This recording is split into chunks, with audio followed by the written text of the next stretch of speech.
A Russian man claiming to hold top-level secrets about Russian advanced bombers has just turned up at the U.S. southern border, seeking asylum. The man claims to have been an engineer at a production facility over in the city of Kazan. And he says that he possesses top-secret information about the White Swan Tu-160, which is the most advanced bomber in the Russian arsenal.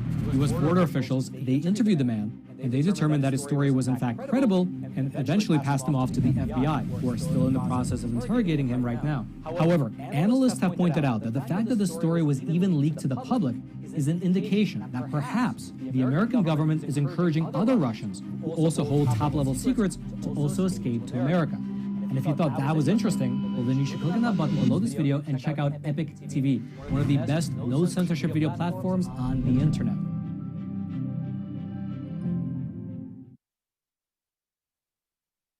A Russian man claiming to hold top-level secrets about Russian advanced bombers has just turned up at the U.S. southern border, seeking asylum. The man claims to have been an engineer at a production facility over in the city of Kazan. And he says that he possesses top-secret information about the White Swan Tu-160, which is the most advanced bomber in the Russian arsenal. U.S. border officials, they interviewed the man, and they determined that his story was in fact credible and eventually passed him off to the FBI, who are still in the process of interrogating him right now. However, analysts have pointed out that the fact that the story was even leaked to the public is an indication that perhaps the American government is encouraging other Russians who also hold top-level secrets to also escape to America. And if you thought that was interesting, well then you should click on that button below this video and check out Epic TV, one of the best no-censorship video platforms on the internet.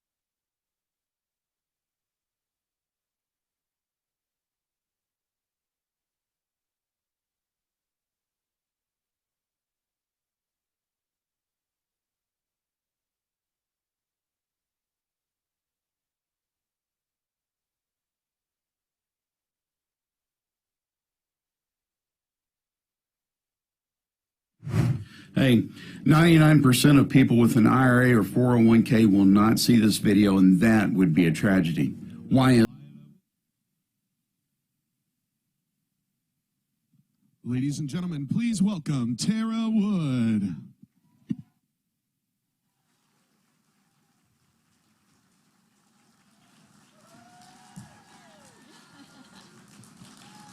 Wow.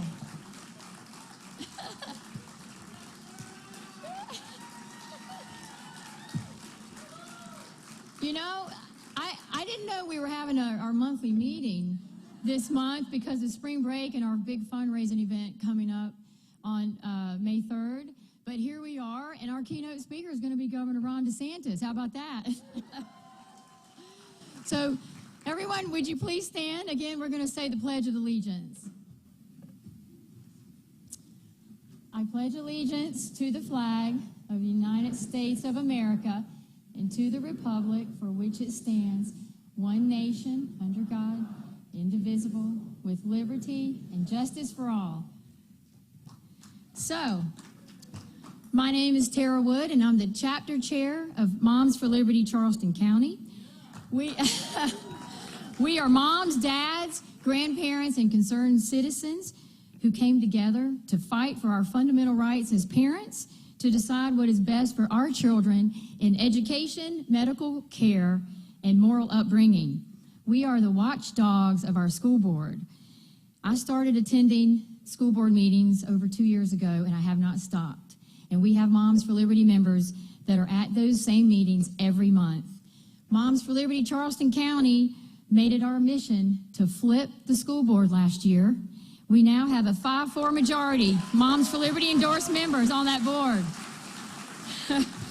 However, now that there is a majority, we have so much work to do to clean up the mess that's in our schools. So there are 18 Moms for Liberty chapters in South Carolina, and there's almost 300 nationwide. And no matter what lies the media tells about us, we are not backing down, we will not be intimidated, and we are just getting started. So, my personal journey began about 6 years ago when my daughter came home. She was about 8 years old. And she came home from school one day, and she said, "Mommy, how do I know I'm a girl?" And I said, "What do you mean?" And she said, "How do I know I'm not supposed to be a boy?" So I was so concerned, but I just didn't think that she got that idea from school. And because this was before I was aware of the woke movement taking over K through 12 schools. So in that same year, she was given one of those surveys, the SEL surveys, social emotional learning surveys, and these are data mining our kids. These results are seen through an equity lens, and they're generating scores based on social justice. These surveys are the bloodline for continued funding for SEL curriculum and lessons. SEL is the Trojan horse that school boards can use to bring in critical race theory, ideology, gender identity, sexual orientation instruction, and social justice education. Every year, my daughter is exposed to inappropriate books and lessons. Last year, my daughter was asked by her teacher to give a verbal book report to the classroom on a book called I Am Jazz. You heard of that? There's a reality TV show about this person. This book is a true transgender story about a little boy who took hormone blockers to become a little girl. And I'm going to tell you that this was an in-class lesson. The students were not asked to take their books home. So this is how some teachers can hide curriculum and lessons from parents. And it is happening. And so what does any of this have to do with teaching our kids to read, write, and do math? And why would adults want to normalize transgenderism, and even worse, encourage children to believe that they should change their sex to fix all of their problems? Dr. Paul McHugh, the former psychiatrist-in-chief of Johns Hopkins Hospital and its current Distinguished Service Professor of Psychiatry, said, quote, that transgenderism is a mental disorder that merits treatment, that sex change is biologically impossible, and that people who promote sexual reassignment surgery are collaborating with and promoting a mental disorder.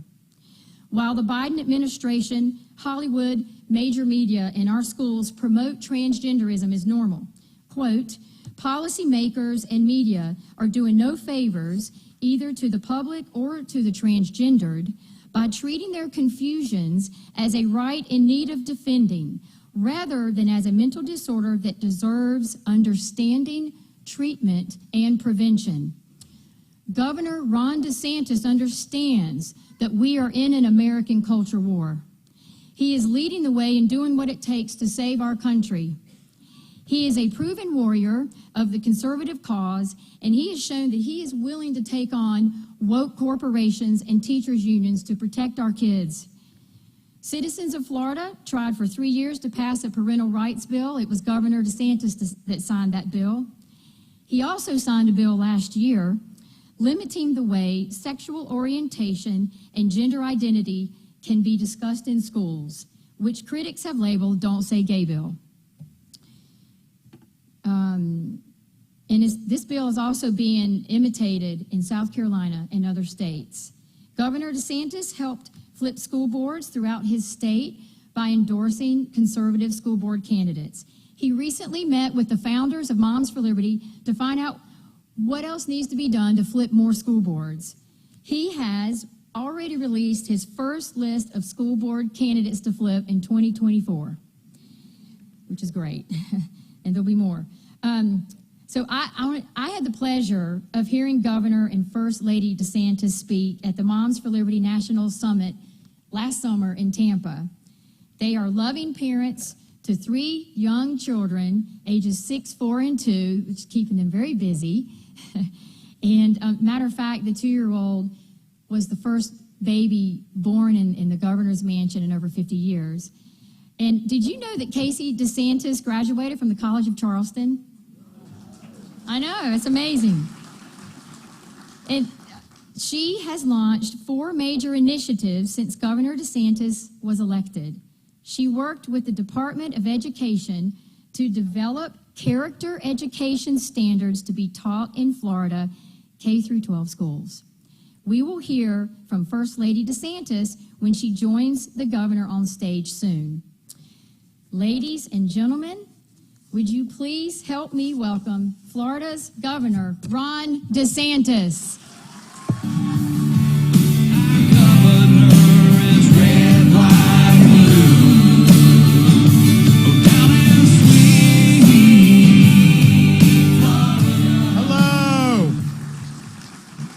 Hello, Charleston. Greetings from the free state of Florida. Yes, we're excited to have the First Lady of Florida here with us, College of Charleston grad. You know, when she was, when we met, I was in the Navy. She was working in Northeast Florida. She was a TV reporter, but her parents lived in Mount Pleasant, and so we would come and visit a lot. And I can tell you, you go back, I was almost 20 years ago, every year we'd come back to visit, I could see more traffic on the roads, more people. I mean, honestly, it's similar to what we've seen in Florida over the years with people coming down here. I want to thank Moms for Liberty for all that you're doing here. We've got great groups in Florida, and your charge is very simple. If you can't make them see the light, make them feel the heat. And that's exactly what we're doing in all of our school board races. We're proud to talk about what we've been able to accomplish in the state of Florida, because we've really led the way on a lot of important issues, and we've produced results that have been the envy of the country. We are the fastest growing state in the United States. We're #1 for net in-migration. We're #1 for economic freedom. We're #1 for education freedom. We are #1 for parental involvement in education. We're #1 for public higher education. We have the second lowest tax and debt burdens in the country per capita, which is good.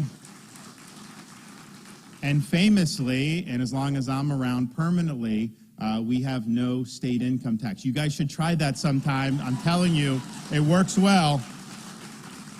And even though we have second lowest tax burden, no income tax, we're currently running the largest budget surplus in the history of the state of Florida. And so we're showing that these policies work. But and of all those things that we did, and none of that would have been possible had we not stepped up to the plate.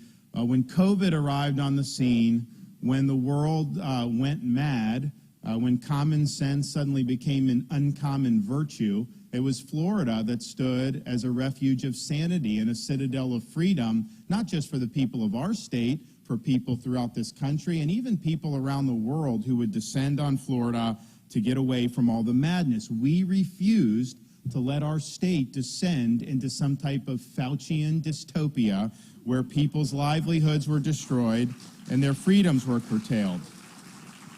No, we chose freedom over Fauciism, and Florida's better off for that, but America is also better off for that, because if we had not stood up, Fauci would have won.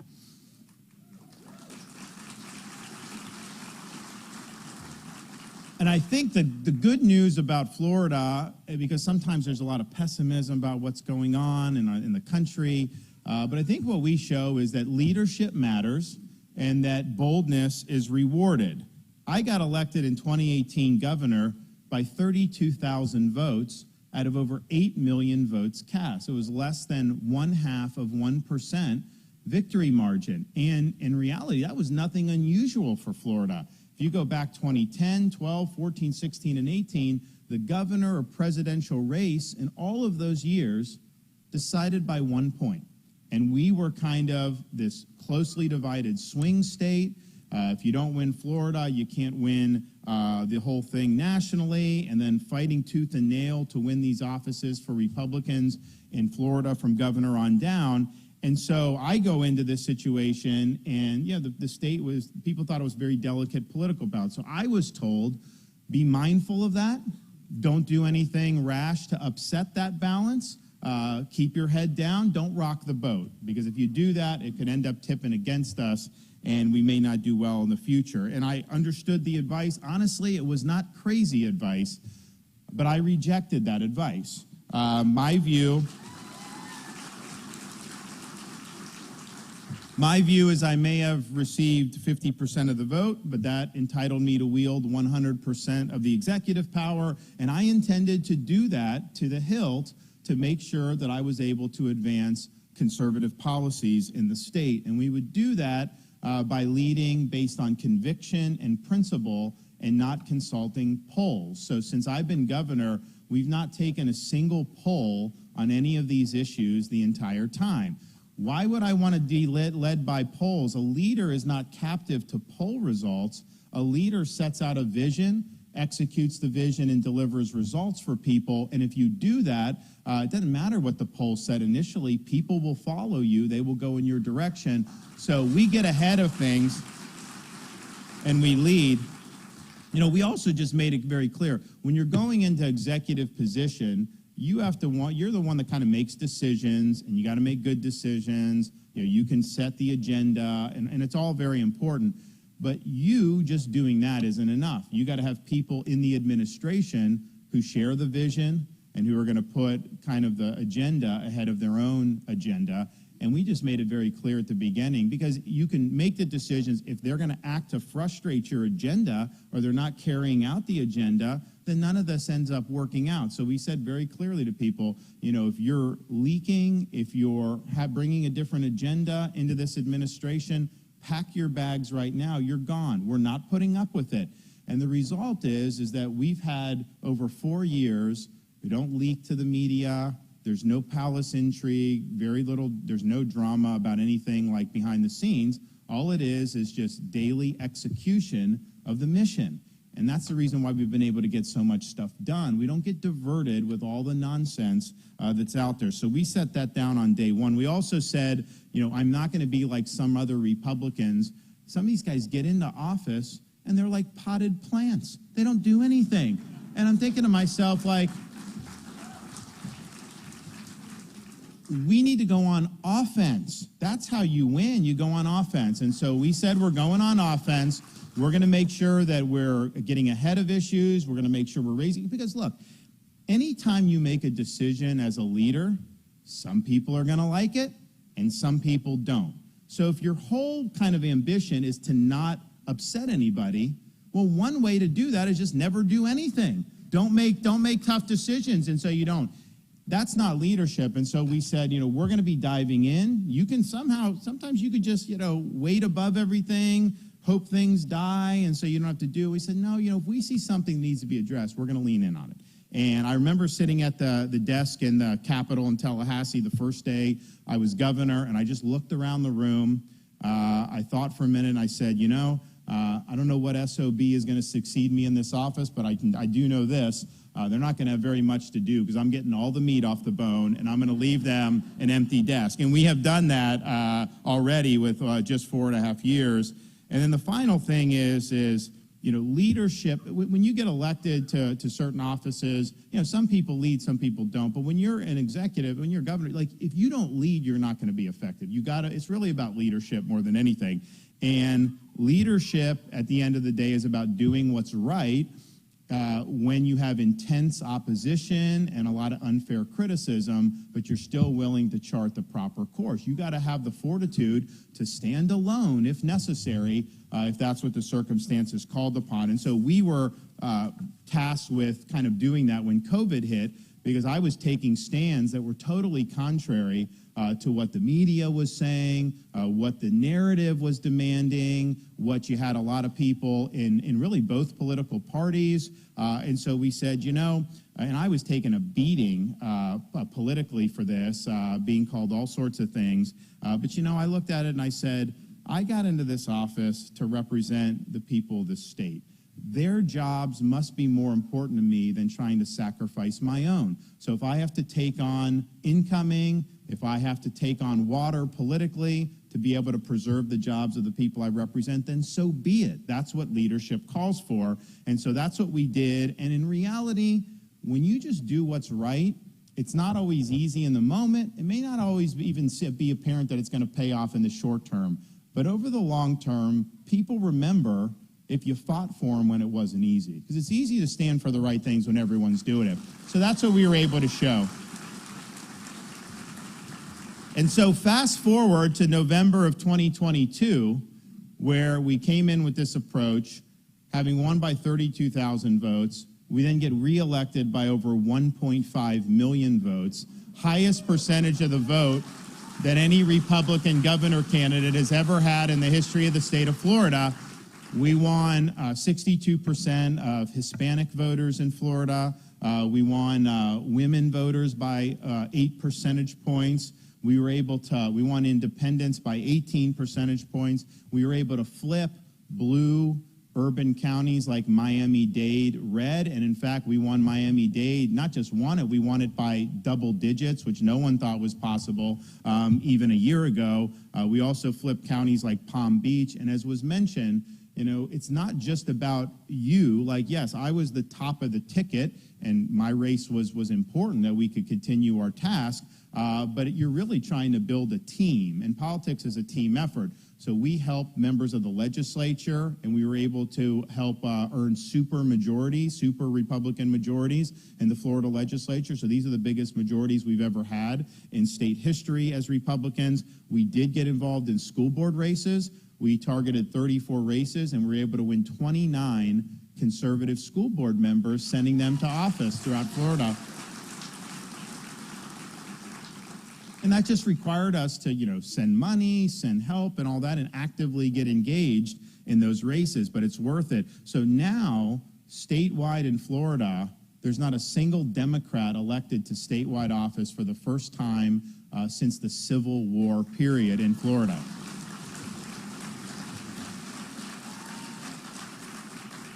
There was a legacy. So when all the dust settled after the election, there was a corporate media outlet that ran an article with this headline, quote, "There's no plan, there's nothing. Florida Democrats in despair about the future." That is what you call winning if you're a Republican, let me tell you. So we're proud of that, but I think what it shows is, at the end of the day, you take a state like Florida that had been a swing state, and then you move it, you know, in a conservative direction. You know, why did that happen? You know, I'd like to think, you know, I don't think it's just because, like, you know, they just liked me. I think it was much more deep than that. I think it was about what we were standing for and the issues that we were parroting. And I think it shows that on key issues, the people, not just Republicans, the broader electorate side with us over the political left. I mean, just look at how we run our economy in Florida. Low debt, low taxation. New York State has almost 3 million fewer people than the state of Florida does now. And their budget is twice the size of the state of Florida's budget. And yet we have better roads, better infrastructure, higher performing schools. Where is all this money going to? You know, no one wants to be taxed, but when you're getting taxed and you see them frittering it away, you wonder why people flee that state and other similarly governed states. You also look at the federal government. Florida's economy is $1 trillion. Our debt is $20 billion. Compare our national government. The national debt is bigger by trillions than our entire American economy is. That is not a healthy fiscal picture. Look what they've done over the last few years. Massive amounts of borrowing and spending, trillions and trillions of dollars. The Federal Reserve printing trillions and trillions of dollars. What is the result of that going to be? Of course you're going to have inflation. I mean, this is just textbook economics. And so they have really driven, I think, a lot of working people into difficult economic circumstances. You know, Florida's economy, all the nuts and bolts at the state and our policy, you know, there's a lot of positive. But when you have prices and you have these other things because of what's going on in Washington, that makes it much more difficult with people. So the average person knows the Florida model is the way to go, not the Biden, Washington, D.C. model. They also side with us on the need for law and order and to oppose rioting and disorder. And it was really the Democratic Party and the political left that played fast and loose during the BLM riots in the summer of 2020. Tell you that, when I saw that going on in other states, we activated the National Guard in Florida. We had people ready to go. We weren't going to let anything happen to our folks. We've also rejected soft on crime policies. We've actually passed legislation prohibiting local governments from defunding law enforcement. And I'm the only elected official in the country that's actually removed a Soros-funded DA from office, which we did.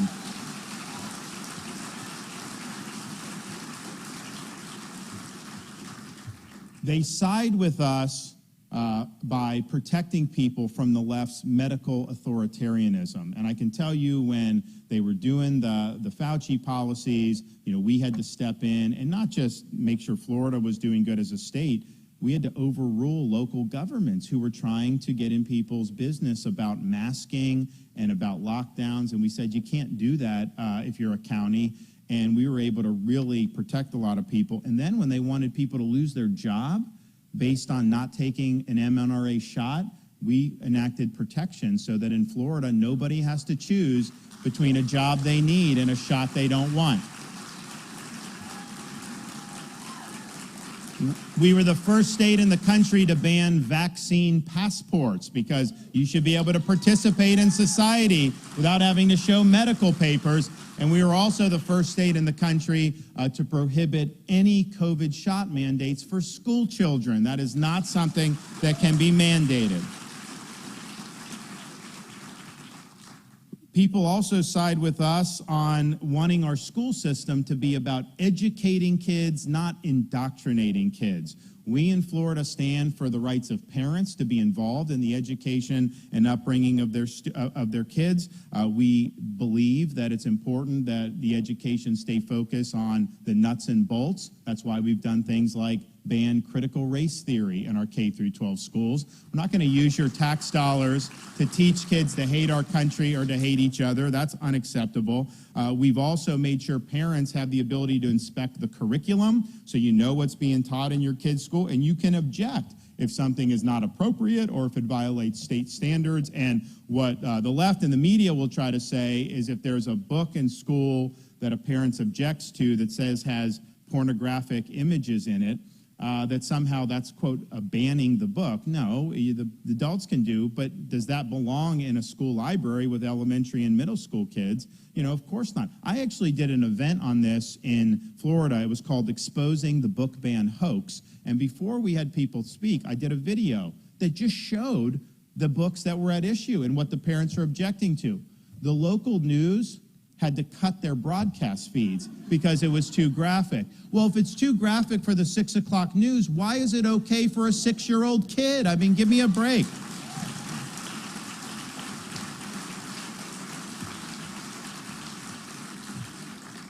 We have drawn a line in the sand and said, we want to teach our kids. And look, the education stuff's important to me because I know how important it is to our state. I know how important it is to our country.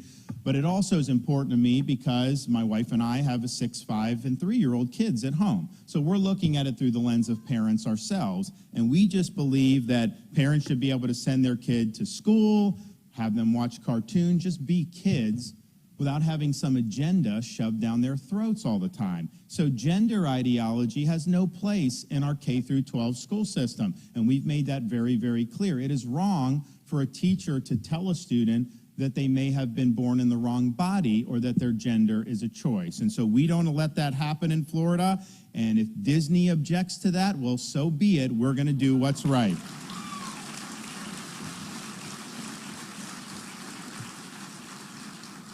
We're also making sure that higher education in Florida reflects the values of the people of our state.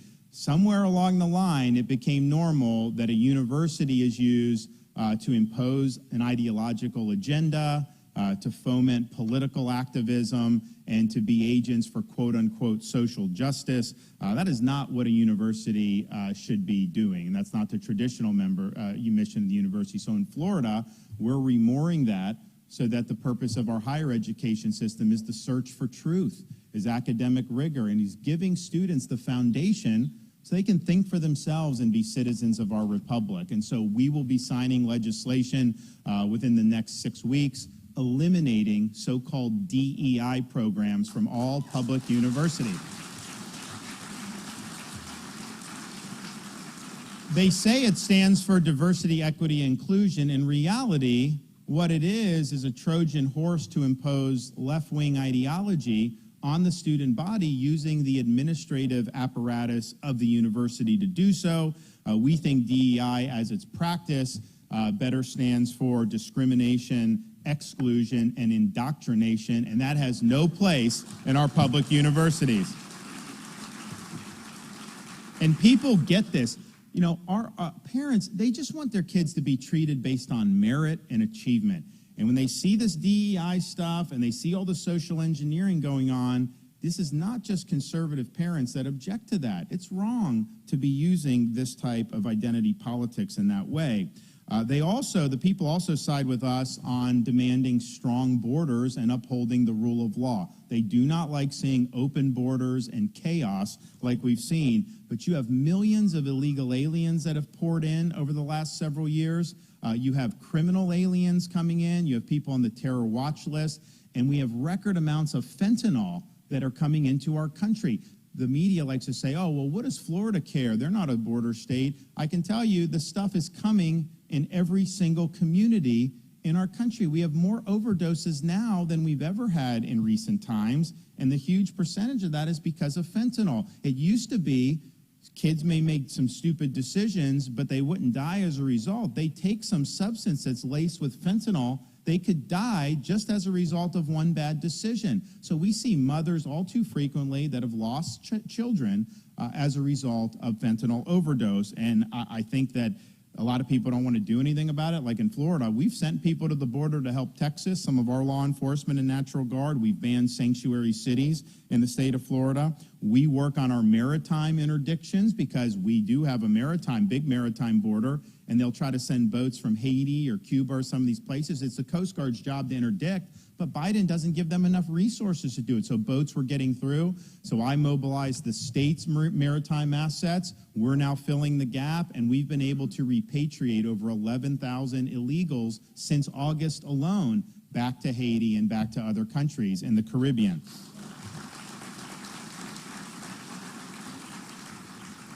And all that gets ignored. In fact, the only time I've ever seen the national media get involved in terms of caring about the border was when 50 illegals showed up to Martha's Vineyard. That's the only time I saw them get upset about it.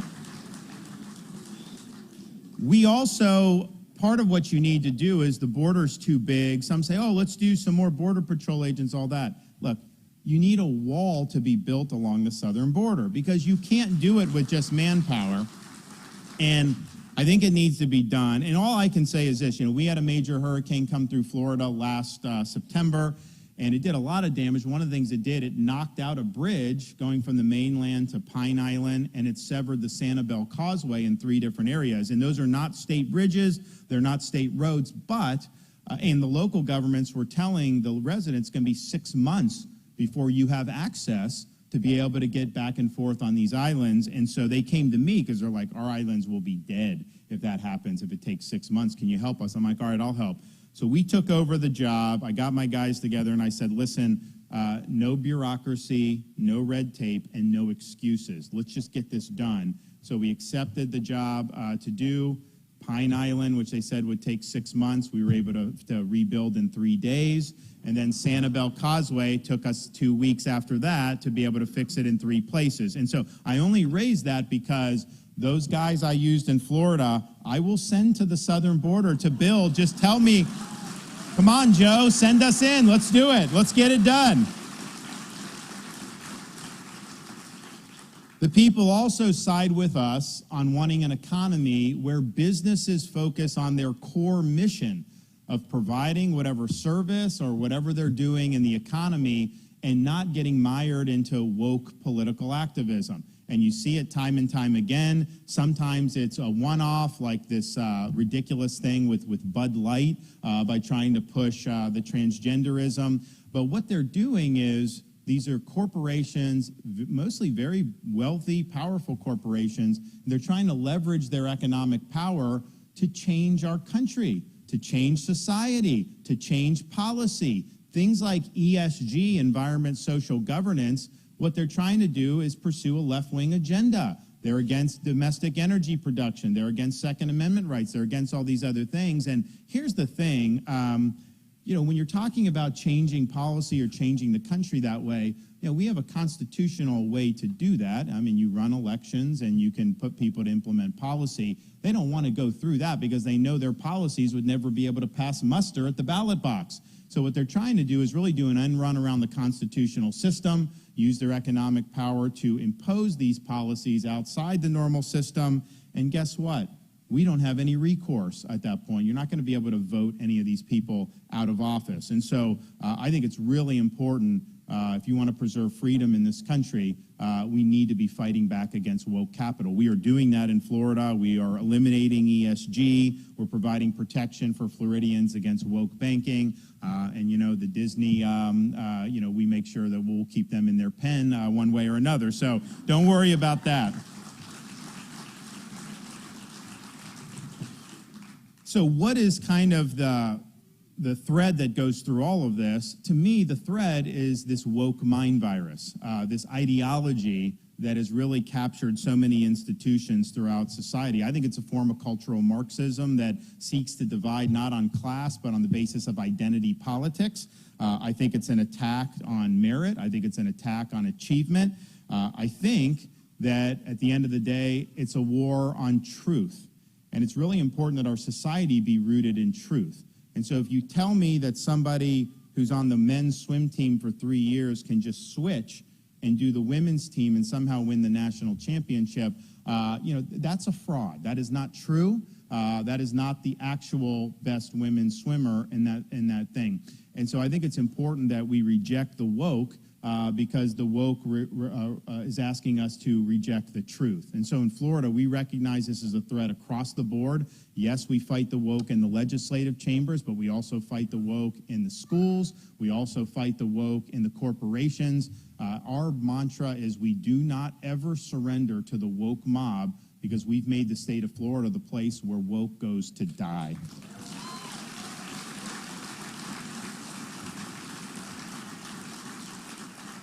So the final thing I'll say before we bring out my better half and the star of the show, the First Lady, if you look at coming up on 2024, the stakes are really, really high. I think if the Dems sweep 2024 with the presidency, House, and Senate, they're not going to be pursuing an agenda that is going to be very appetizing for very many of us. I think what they would try to do is pack the U.S. Supreme Court. I think they try to abolish the Electoral College. I think they try to make Washington, D.C. a state. And I think they would try to impose ballot harvesting and eliminate voter ID nationwide.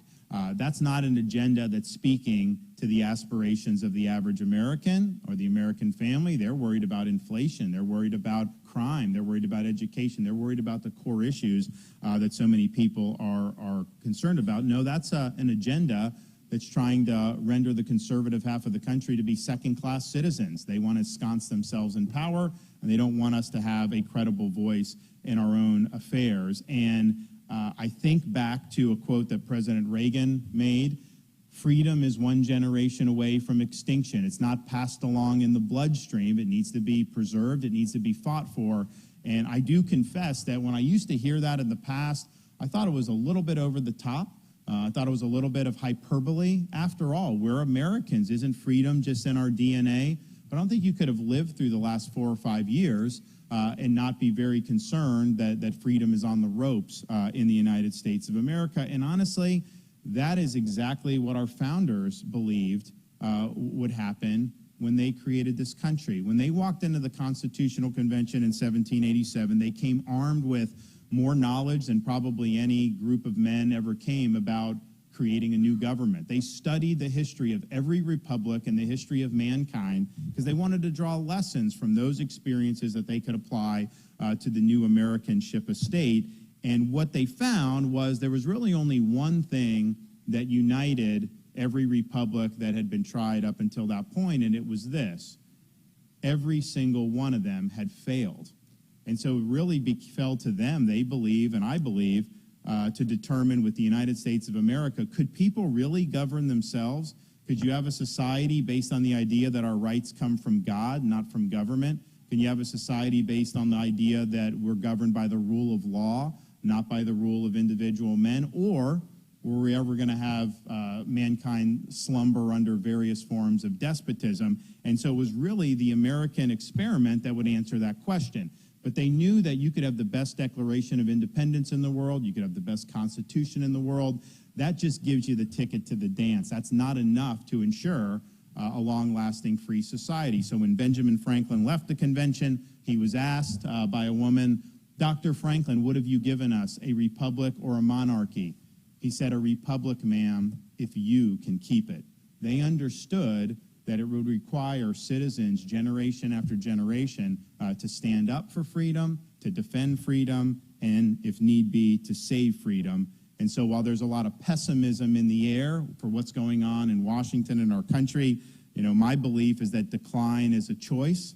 I think Florida shows that success is attainable, and I can tell you that freedom is something that's worth fighting for. So we will make sure we get it done right after we have the First Lady of Florida come join us on stage for a little bit of conversation. All right.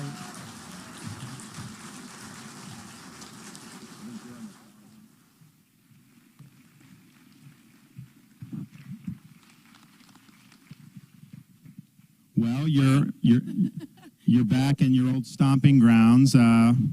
Any reflections as a graduate of College of Charleston? I remember, so I was born in Ohio, and I grew up there, and I remember the weather that we have outside is exactly like what I experienced when I visited South Carolina from Ohio when I was looking at colleges. I got off the plane, and it was 75 and sunny, and there were palm trees, and I'm like, you can go to college in places like this? And so I know I'm not the only Ohioan that has done this, who's come from Ohio down to South Carolina. But it was so great. So my parents were in Ohio, and they kept coming down to Charleston because they wanted to, visit me, but secretly they were falling in love with Charleston as well. So my dad ended up moving down here, working for MUSC, and then my sister, who was a C-17 Air Force pilot, and her husband, who was also a C-17 Air Force, they ended up moving down here. So the whole family was in Charleston for a good time. And I'll tell you what, as he has learned, you can never go hungry in Charleston. Some of the best restaurants, wherever you go, you just have to wait 4 months for a reservation, but once you schedule it, it's good to go. Yeah, I mean, I had not spent much time prior to us meeting, and we were dating, and I was active duty in the Navy at the time, and we did have, this was before, I think, the joint base. They were just in the process of doing what they have now. So I did come up for the Navy at one point, but then we would come up and we'd spend a lot of time, and really, really great area, and a really, really great state, and so we're happy to be back. Tell them, so we got elected 2018.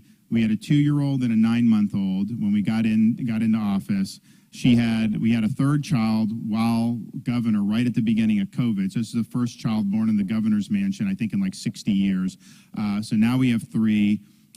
She fought and defeated breast cancer during the first term, which is not easy to do.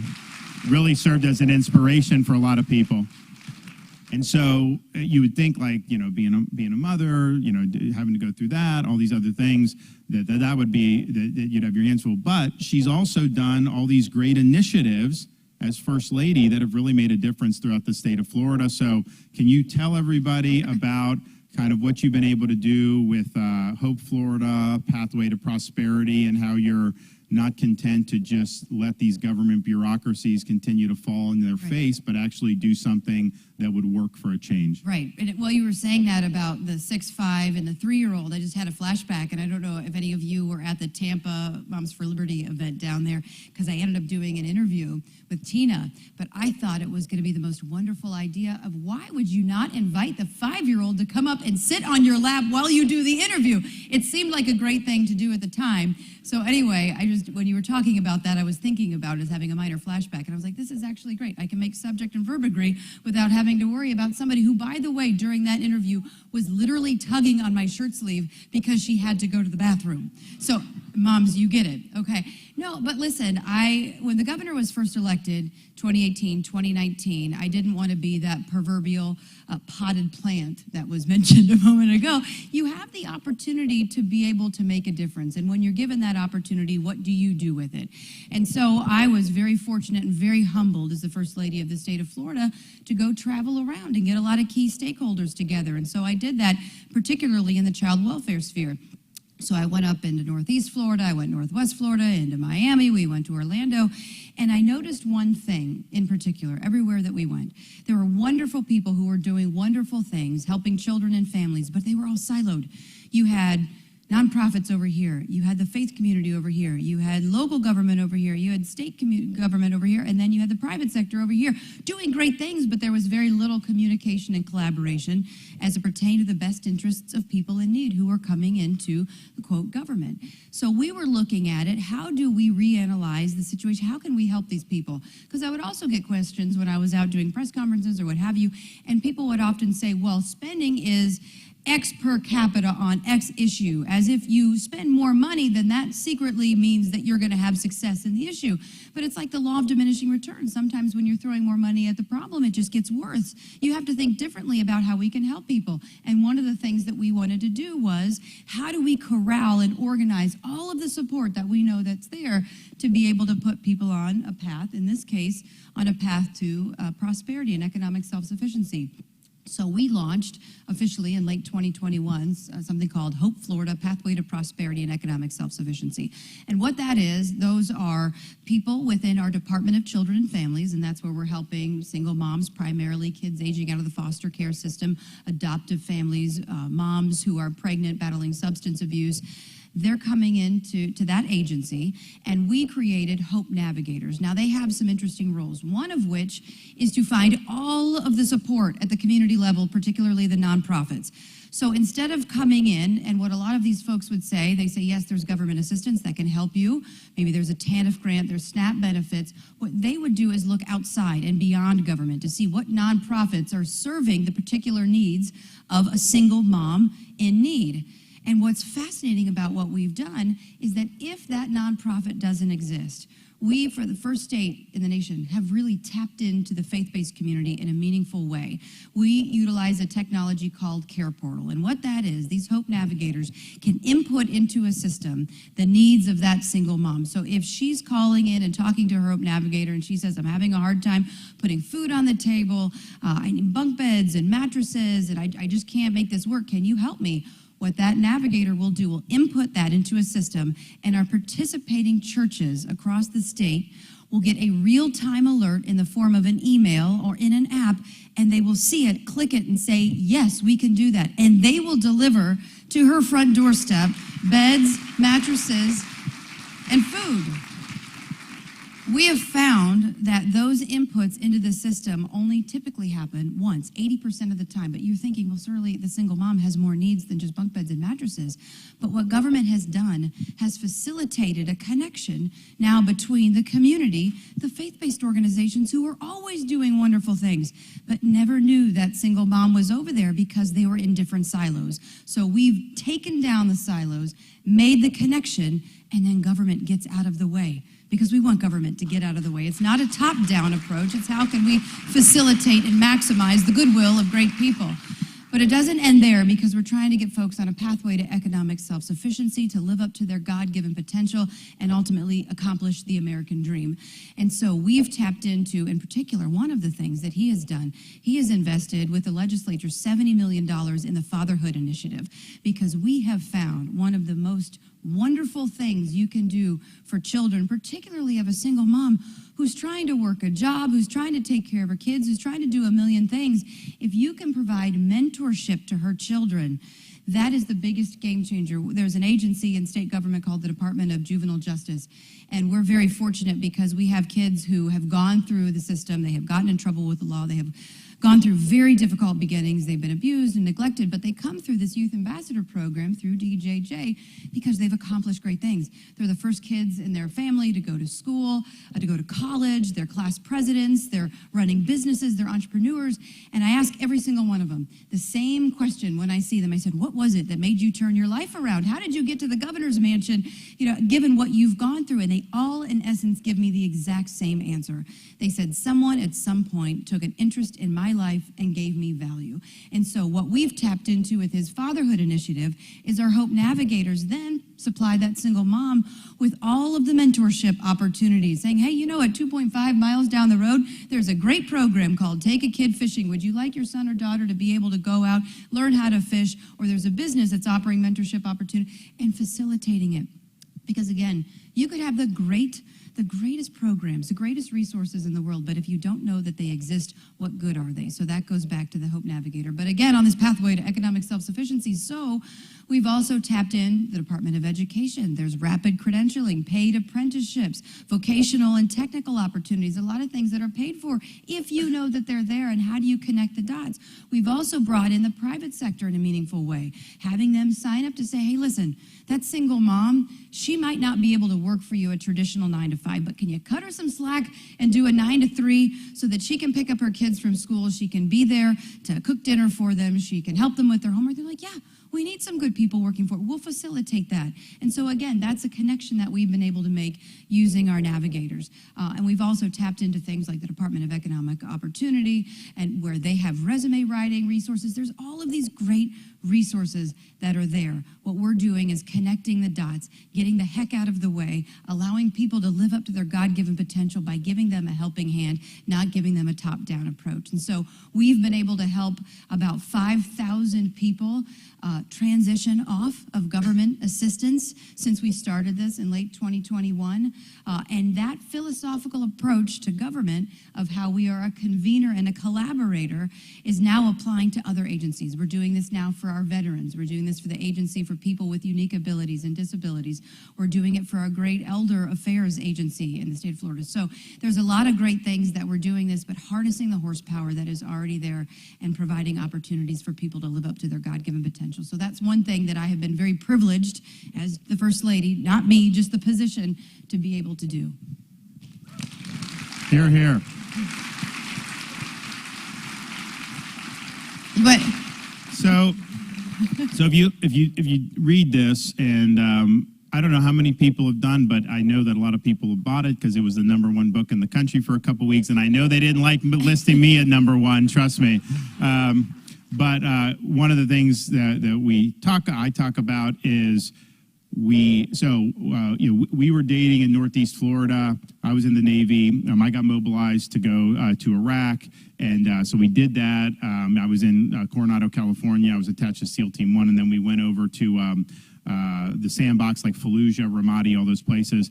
So we came back, and I was like, okay, I'm going to propose when we come back. So that was on my agenda, and I was like, I just need to get through Iraq, and then we're going to get that done. So we did, and I just told her, I said, look, the wedding is really your thing. I was like, I'll just be along. So you kind of figure out what you want to do or whatnot. And so she started kind of, looking for different things and figuring out. I mean, we were in northeastern Florida area. Of course, she was from Ohio. I grew up in the Tampa Bay area. There was a lot of different possibilities. And so one day she comes to me and says, I was talking to my parents, and they were interested in potentially doing the wedding at Walt Disney World. I remember when this broke in the news, everybody thought it was so scandalous, like DeSantis got married at Disney. Like, yeah, it was great back then, but he had one caveat, though, because he was very gracious. He said, you go do what you want to do. This is your thing. Go for it. And that was wonderful. And we grew up coming from Ohio, going to Disney. We had a lot of fun before they went woke, obviously. But there was one caveat. He said, you can do it, however, no Mickey, Donald Duck, anybody at the wedding ceremony. They actually have a wedding check. It's really nice. And and everything worked out. It was traditional. In fact, you look at our wedding pictures, you wouldn't know that it was anything out of the ordinary. But we're doing that, and then thinking about. So this is almost 15 years ago, and then no one was thinking like that somehow this would end up being something we would be involved with. Going toe to toe with them about gender ideology in kindergarten. Are you kidding me? I mean, it's just absurd, but that's just the way life works. Well, it's so funny because people would say, oh, did you ever see, that the governor was going to be the governor? I'm like, when I first met him, he was a cute guy in the Navy. Like, I fell for the white uniform, right? Like, he was very handsome. He was like Tom Cruise. It was wonderful. So it's like, no. And so you look back, did you ever know that would be happening? No, I didn't think that. By the way, another question that I get all the time is, how did you guys meet? And people would think, oh, we met in college. And no, that did, because I went to college at Charleston. He was up in the Northeast. But it's funny, it's in the book. So, that's his perspective, right? Because there's two sides to every story with this one. And so the story goes, so Northeast Florida, we were up there, and we both, he's a much better golfer than I am, but when I moved to Florida, ultimately for work, I felt like I needed to learn to play golf, right? Because it's like living in Colorado. You just need to learn how to ski. If I'm in Florida, that's just the thing that you do. You play golf. So I would go to the driving range, and I was not very good. I was hooking and shanking and all of this stuff. But one of those days I went out there, and this was a place that has gotten better over the years, but it was one of those places where you're hitting off of carpet. You can go get like a beer and a bucket of balls. And so somebody had graciously, or for whatever reason, maybe it wasn't gracious, they just ran out of time, had left a bucket of balls behind me, right? So if you're sitting in your little station, right, if you've ever been to a driving range, you got your station here, there's a station there, and then he, which I wasn't really looking at him, was right over here. Well, I kept looking over my shoulder because I wanted the bucket of balls. That was like gold on a driving range, right? So that was like $8. I mean, I needed a lot of help, so I kept looking over my shoulder. And so, he thought... I thought she was looking at me. And so I went in and I started talking to her, and I offered her the rest of the balls, and we ended up going out and started dating, and everything was great. But I think, for the record, regardless of what I thought, she was looking over her shoulders, and she was eyeing the bucket of balls. She was not eyeing me. I mean, so that's just the reality. That is true. But we got into a great conversation, and then the rest is history after that. We actually went out and had a beer at like Beef O'Brady's, which was so funny. I had never done that before, but I followed him in his car, and we went to Beef O'Brady's. Listen, when I'm out and about, and I talked about going to the Moms for Liberty event, and we did a lot for moms when we did the re-election for the governor. We actually signed up 1.1 million mamas for DeSantis, which is the largest mobilizations of moms and grandmoms in support of the governor. And one of the things I kept hearing over and over from moms, whether they were Republican, Independent, Democrat, it didn't matter. It was the woke ideology that was being thrust in front of their children without their consent. These are 5-year-old kids asking them, are you a boy or a girl? And no matter where, it was a bridge, wherever I went in the state of Florida, it was a bridge too far. And so I know a lot of mamas would talk about how proud he stood up for schools, and he talked about the curriculum transparency. But I think this hits us both very hard because I hear a kid crying too, and I'm just thinking I have something that I need to do. It's like, we thought about bringing our kids, by the way, but then we thought if they're crawling out from underneath the stage, it wouldn't be a great thing, and they do travel with us. Although next week, they are going to be and this was her idea, and I'm fine, but I mean, so we are actually doing a state trade mission overseas, and so the 6-year-old and the 5-year-old, not the 3-year-old, are going to be accompanying the First Lady and I, and we're going to end up in places like Israel, which is going to be very, very interesting to do that long trek. So we'll see how they behave. Yes, it's one thing to we brought them to Ohio the other week, which was a lot of fun because that's where I grew up in Troy, Ohio, and so they were fine. But it's another thing when you're looking at the clock and literally we're flying out there. There is no Sunday. We lose all of Sunday. So as moms and dads, you're thinking schedule, right? What do you do when you're trying to keep a schedule, but you lose an entire day on the calendar? And I think they're 16 hours or 15 or 14 hours. But so we don't know. It could be really good. It could be really bad. But you just kind of do it because you're parents and you kind of roll with the punches a little bit. But back to the parents thing, so many people were appreciative of how you stood so strong strong for parental rights in education, standing up for good curriculum, ensuring that parents have the right to see that, ensuring that this woke ideology isn't shoved down their throats, and when you're sending kids off to college, making sure that they're getting an education and not an indoctrination. And that is something that I've heard from mamas and grandmamas in particular all across the country, really, in the state. Yeah, our legislature's still in session, so we've got a lot of priorities, and we've been able to do a lot already, but we got some more stuff. One of the things we're doing, we're just nixing this whole idea of a teacher saying, choose your pronouns. Like, we never used to do that, so we're just not going to do it in Florida schools, and we're going to do normal school like everyone did for the whole history of our country until like 2 hours ago. But I think if you look, so with the curriculum transparency and what parents have found in some of these schools, and look, in fairness, in Florida, we have 67 counties, 45 of them didn't have any problems, but some of them did. When you look at some of this stuff, look, people say like, oh, whatever books are in there should be fine. But it's like you make a choice to curate what's in a library, school library, a classroom, or something like that. Because if you had every book that's ever been printed, that would take up the whole bill. I mean, you couldn't do that. So you have to make choices by definition. So why you would make a choice for a book that would have like this pornographic content using our tax dollars, is just beyond me. And I think even like 5 or 10 years ago, everyone would have said that this is ridiculous, but there's obviously an element of our society who really wants to get this stuff in there and to get this in front of children. And I think it's a very, very bad trend. And I think in Florida, we're really the counterweight to that trend because we're empowering parents. We're making sure the laws are on their side and on the side of protecting kids. But some of the nonsense that's in there, you just wonder, what is going on with some of this stuff. So we're proud to have been to stand up against that and really against people that want to come, because the positions that you're taking for parents' rights and for students, a lot of the media will attack over that, and they really are supporting the left's agenda. I mean, we've seen corporate America, Disney being the most prominent, but there's others that have gotten involved in this. And so these fights, I think, are important. It's not just consumed to whatever happens in the legislature, because you have different institutions in society trying to advance the woke agenda as well. So Florida, we're full spectrum. We fight it everywhere we can, and making sure that we're protecting the freedom of our people. I don't think like you have a truly free state just because you have low taxes, low regulation, and no COVID restrictions if the left is able to impose their agenda through the education system, through the business sphere, and through all these others. A free state means you're protecting your people from the left's pathologies across the board, and that's really what we've done in Florida.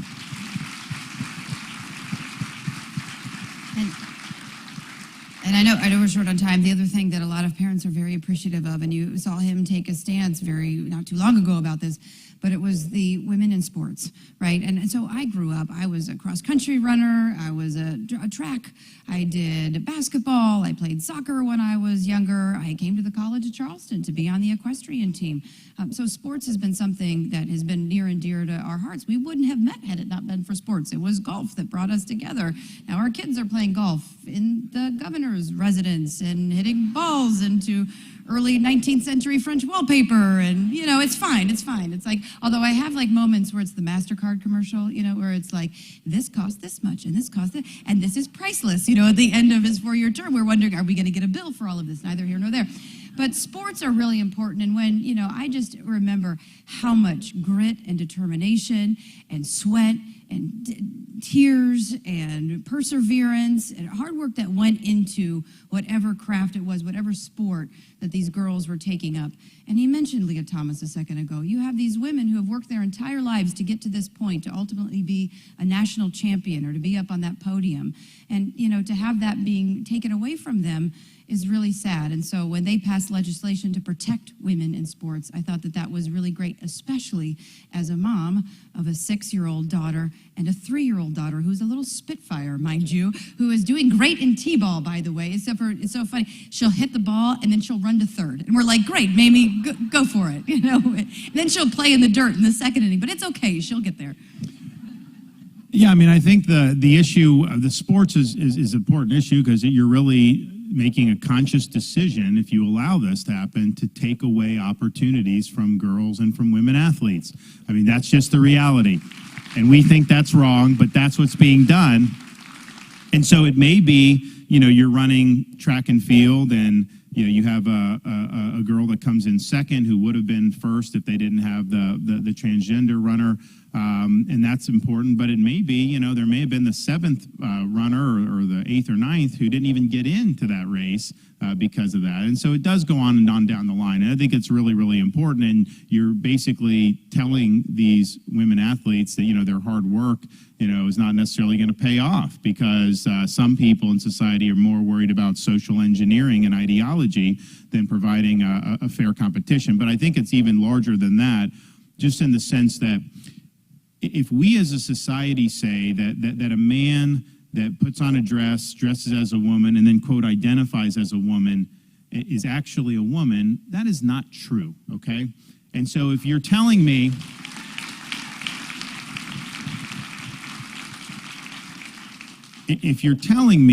that I have to accept that is a woman, you're asking me to be complicit in a lie, and that I will not do. And so part of this is about, are we going to have a society that's rooted in truth, or are we going to have a society that's unmoored from truth and is basically being swept away with different ideological currents? Because if you're saying that is a woman, you're putting ideology ahead of truth and reason. So yes, the opportunities as the father of two young girls who are both good athletic, important for sure. But it's a larger issue about what type of people we are, and I've never seen a society succeed when they've basically left the truth on the cutting room floor. Well, I know we're short on time, but he had mentioned a little bit before about my battle and having overcome breast cancer. And I just want to say, though, from the bottom of my heart, because I got a lot of letters from across the country and a lot from right here in South Carolina of people who thought of me in the midst of all of this going on. And I cannot tell you how much that lifts your spirit when you're hearing stories of people saying, I had stage 4, I had 3, 2, 1, I was able to beat it, stay strong, you can do it, stay strong. And that really helps you when you're going through tough times. When I was diagnosed, it was a 4, 3, and 1 at the time. That's how old our babies were. And so just know that I appreciate everything that has come from this community, from people who have sent well wishes in those letters. And it actually inspired us so much that we started a cancer collaborative. And there's many facets to it. But one of the things is trying to put all of that forward-facing positivity to other people. Why should I be the only beneficiary of all these wonderful notes? I know other people would be praying for others who are battling it if they only knew that those folks were out there. So we started Cancer Connect, where people can put up their inspirational stories, they can post letters, they can talk about their journey, they can have their stories of how they were able to persevere and find the resources that they need to be able to get through tough times. And so just know how forever grateful I am for all of the prayers. I know a lot of people were praying for us. Absolutely. And look, I'm the husband. People say I have to say this, but this is true. So we did a family photo, January of 2019, first day as governor, at the desk. I had Madison, too, on my lap. She stood next. I was sitting at the desk. She was next to me with Mason, who was only 9 months at the time. Fast forward 4 years, we have another child. She goes through breast cancer, had COVID, a bunch of different issues that we just had to deal with, which was a topsy-turvy administration. I have Madison, who's then 6 on my lap. I've got Mamie, who didn't exist in 2019, who's 2 on the other lap, and then I've got Casey standing there with Mason, who was at the time 4. And so we put both pictures up in like an Instagram or one of these social media posts and say, 4 years later, whatever. And she was prettier in 2019 than she was in 2023 than she was in 2019. I almost messed that up. So how you go through all that 4 years and come out prettier in the end, I don't know, but it's true. And I challenge you to look at those photos. You will not come to any other conclusion. I will say this. He has become a much better sweet talker in the last 4 years, if anything is true. No, but it's very kind. Thank you all. God bless. If you have some books, we'll sign some books, and thank you all so much.